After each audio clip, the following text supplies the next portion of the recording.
Taylor, welcome to the podcast. It's great to have you on. Do you mind giving us a bit of background information on yourself and also Scale Health? Yeah, absolutely. Alex, thanks so much for having me on. My name is Taylor McPartland. I'm the CEO of and co-founder of ScaleHealth. We are a global health transformation marketplace. And so based in Southern California, although based on that description, we are location agnostic. We work all around the world, all with the goal of helping to accelerate impact and outcomes in the health innovation, health technology space. I've had the pleasure of leading this team for about almost the last decade.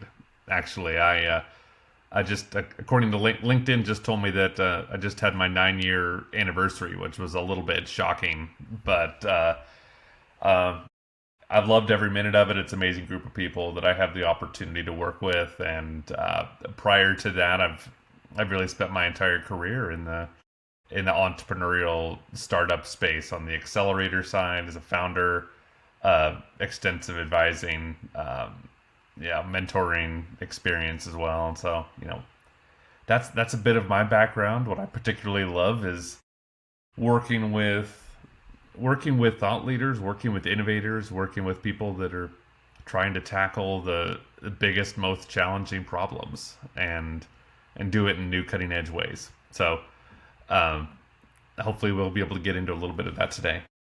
Amazing, amazing. So obviously, yeah, CEO at Scale Health currently, and then before that, and obviously throughout your career, a lot of different ventures and that you've been involved in and helping entrepreneurs scale. So tell me about your first, how you first got into, I guess, entrepreneurship and your first company, and we'll go from there. It's funny when I got into the entrepreneurial world probably I would say almost just by happenstance. I didn't know what I didn't know, and for me that was a good thing. I I saw a problem, and was fortunate enough to connect with some people that brought complementary experience to the table, and we were all able to help each other along through the journey and learn as we went, and brought on some amazing advisors and early investors that believed in what we were trying to do, and helped us continue to learn and to tweak and to iterate and to pivot. And with each one of those turns of the wheel, we learned a little bit more. And so I started my journey certainly as someone who got into the startup space, really, I would say, with no network in that space, and not much insight into how things were supposed to go, but kind of came through that first company with with what I would like to think was a good reputation, and an amazing group of people around me that have since allowed me to be able to kind of take one step to the next, regardless of the industry that I'm in. That my through line is in trying to surround myself with smart people that are as passionate as I am about this particular space. Yeah, for sure. So, in terms of your experience, right, working with entrepreneurs, and one of your where you've been involved in is helping them scale, within that 1 to 10 million range and upwards. So, tell me a little bit about some of those experiences there, and what were some of the key highlights and things that you learned, and also things that you were involved in. On the Scale Health side? Scale Health, and it could be in your other ventures as well.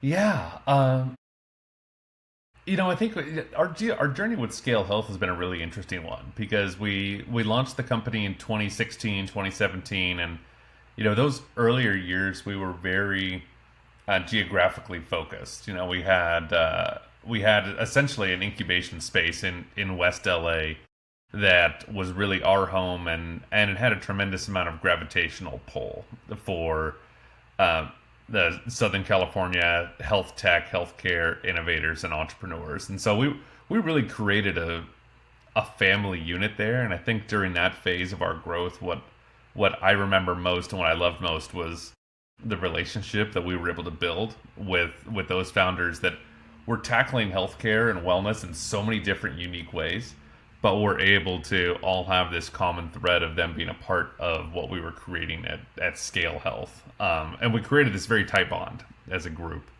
And then COVID hit, and obviously, bonds have to change and evolve. And so we we had to quickly rethink how we could continue to do the best we could to maintain that high touch and love that made us so unique, but at the same time do it in a virtual way where like we are here, on Zoom, on Teams, on Slack. How can we take the if you look at what we do as a whole, how can we double down on the half that is still possible and just as important and just as special, knowing that the other half, at least for the short term, 2021, 22, isn't really doable at all. And so as we look at, going back to your question about what is some of the memories, what is some pieces that were really special, some memories and connections that were really special as we continue to evolve. It was the relationships that were built that weren't tied to geography at all, and it was the impact that we were able to see. As an example, we had the pleasure of partnering up with a number of just recently, actually, that's why it's top of mind for me. We partnered up with a number of current and former professional athletes that who had tremendous regional influence in the communities that they came from and the communities that they played in. And we brought them together along with a Gen AI technology through a partner of ours called Acolyte that was able to allow these players, in this particular case, NFL running back Robert Smith, take his likeness and text him out through people's phones to be able to speak directly to you as a high risk patient that maybe hasn't seen a doctor in the last few years, and we can have Robert speaking directly to you and saying, "Hey, Alex, I know you're a Vikings fan. Why haven't you come in? We need your health is important to us. Let's take some action here." And through that activation that we rolled out across Minnesota, we were able to see some phenomenal outcomes. We saw a 34% increase in patients that had previously been disengaged from their health system now engaging because they're hearing a different voice. They're participating in something that's a little bit more fun and interesting. We saw patients now all of a sudden making, getting a primary care provider and now getting a second or third appointment with a specialist or with a dietitian. They're asking about how to better manage their diabetes. They're starting to take more proactive steps.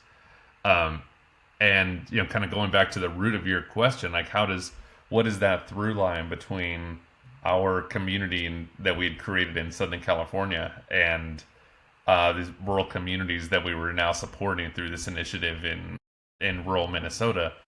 The through line is really still bringing that core community of like-minded, complementary, collaborative innovators in the health space together to say, we all identify what this problem is and we want to try to tackle it in a unique way.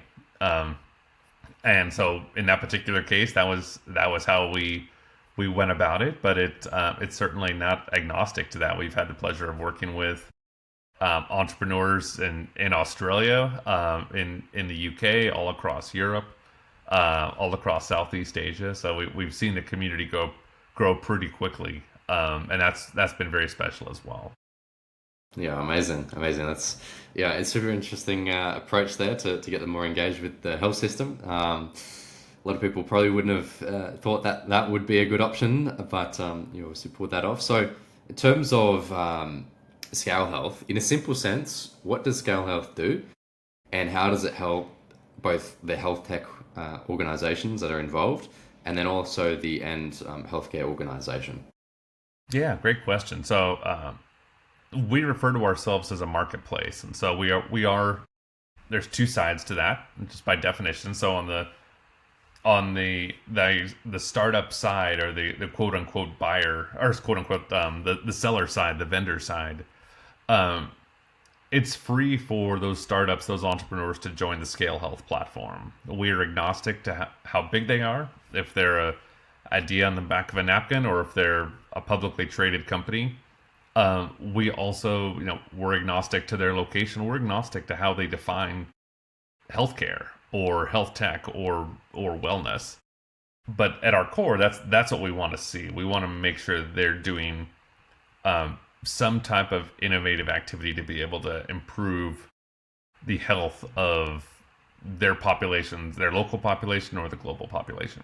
So it's free for them to join our platform. It's just at scalehealth.com. And once they join, we certainly have added services and resources to be able to support their growth if that's something they're looking for. But once they're in our community, we really want to do our best to understand how they're doing, what they're doing, from a compliance policy procedure standpoint. Are they buttoned up? From a traction standpoint, how much money have they raised? What does their team look like? Where are they piloting or partnering? And we hold all of that information on our side, and we use that almost like an eHarmony matchmaking sense to connect them up with the most relevant health organizations on the other side, whether that be health systems, health plans, corporate partners, associations, governments, really any buyer that's coming to us saying, I'm trying to figure out how best to solve this problem, and I want to be innovative. I'm interested in AI as an example, but I have my hesitations around it. I don't know if this is something that we can make an investment in because we're still trying to figure out where all the chips are going to fall. Can you point us to a few companies that we should be talking to that can do X, Y, or Z for us? And so that's where we'll get in the middle and basically through our technology provide a stack ranking for the companies that aren't necessarily the quote unquote best, but are the best to address their particular need. Okay, that's super clear now. Yeah. So, in terms of the mission, what is the mission of Scale Health? Our mission is really to enable everyone all around the world to be able to live the life, the healthy life that they both need and they deserve, and to be able to do that in a way that gives them access to the solutions that they might not have otherwise had access to. Amazing. Yeah, sounds good. So, in terms of Scale Health and your plans over the coming 12 months or even 3 to 5 years, what does that look like? What are you actively doing on a day-to-day basis to progress the company, grow it, get more organizations on board the platform, and really, help achieve that mission? Well, I mean, that's a loaded question.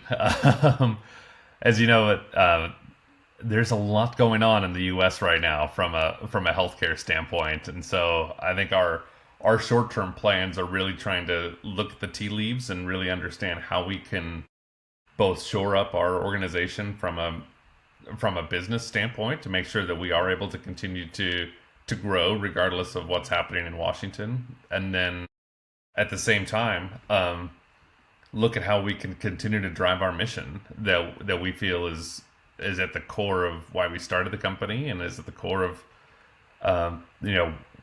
what we think is a right of all humans. And so that is not an easy thing to do.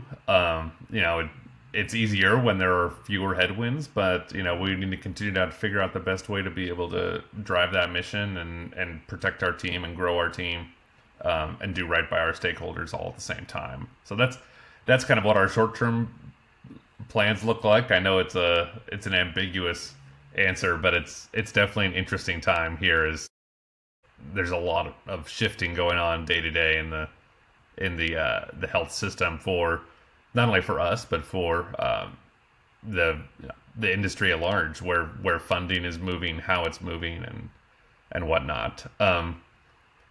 From a day-to-day basis, a lot of what we're working on right now is, we're very focused on continuing to build our brand.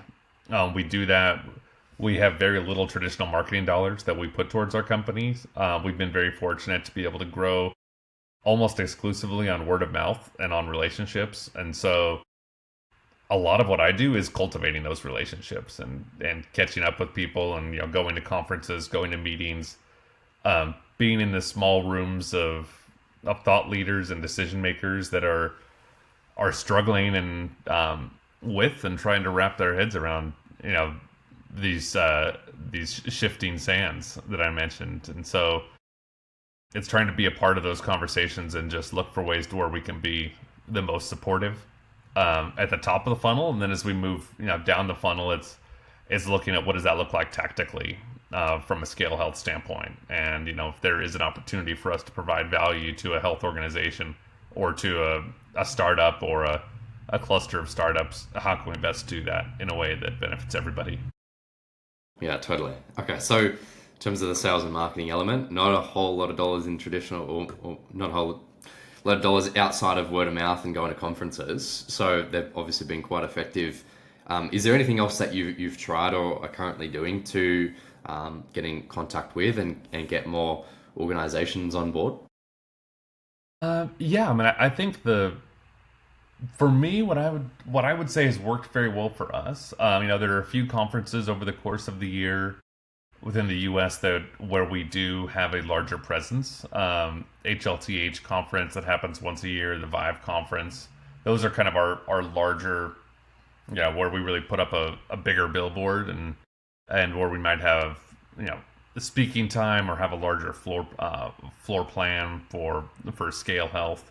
We'll bring out more of our team members. That's like where we, you know, like you say, hang up our shingle and kind of make our presence known.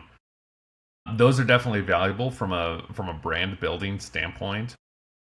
But on the flip side of that, I also really like those smaller rooms, the smaller conversations, the dinners, the 30, 40, 50 person events with those same thought leaders, those same decision makers, and really just getting into a relationship basis with them. I think that's so critical, and I think it's critical especially in the B2B healthcare world, because it is a relationship industry. You know, salesmen and saleswomen, salespeople that are coming in with a hard pitch will get the glassy eyes really fast, and rightly so. There's just too much going on in this industry right now, and there's too many lives at stake for kind of a canned pitch. And so it's what has worked for us is really building those relationships. It's a small industry, it's a word of mouth industry, and so we do our best just to be good people and be mission forward and not burn bridges, and help where we can, and we do our best to make sure that that North Star stays our North Star, and we're continuing to get the word out there and grow that way. Love it. Yeah, I totally agree with you, Taylor. So in terms of your journey and some of the, coming to the end here, what have been some of the key lessons that you've learned, in terms of across your journey? Any key learnings or anything that you wish that you knew, earlier on? I think probably the number one key learning is just that it's don't burn bridges. I'm a big believer and also in taking as many calls as I possibly can. If I have someone that I trust that says, you should chat with this person, I want to chat with that person. I have had so many just phenomenal relationships and conversations with people that have just come purely through referral. And in many cases, going back to what we were talking about earlier around the world being virtual in this day and age, there's a lot of those friends that I would call them very close friends that I've never met in person to this day, and not closing myself off to those opportunities and not allowing my calendar or whatever else I might have in my head kind of get in the way of the opportunity to build a new relationship. I think that's first and foremost for me. And yeah, I think the other thing for me, and I know this isn't necessarily the case for a lot of other people, but just continue to focusing on, so I would say if I had to answer that question in two phases, it would be the external answer would be taking all the coffees, all the Zoom calls that I possibly can, but more the internal answer would be really focusing on ringing the cash register as soon and as often as possible versus going out and focusing on raising capital. That was never my strength, and never has really been core to the types of companies that I get involved in. And just making sure that if you are ringing the cash register, you're looking at the data and you're looking at what's working and what's not, and you're iterating as quickly and as structurally as possible. Awesome, Taylor. Thank you for your time. I really appreciate you coming on. If people want to get in touch with you, whether they're a health tech company or a healthcare organization, and they want to find out a little bit more, where can they find you? LinkedIn, Taylor McPartland, and then also my email is taylor@scalehealth.com. And would love to chat. Awesome. Thank you, Taylor. Awesome. Thank you.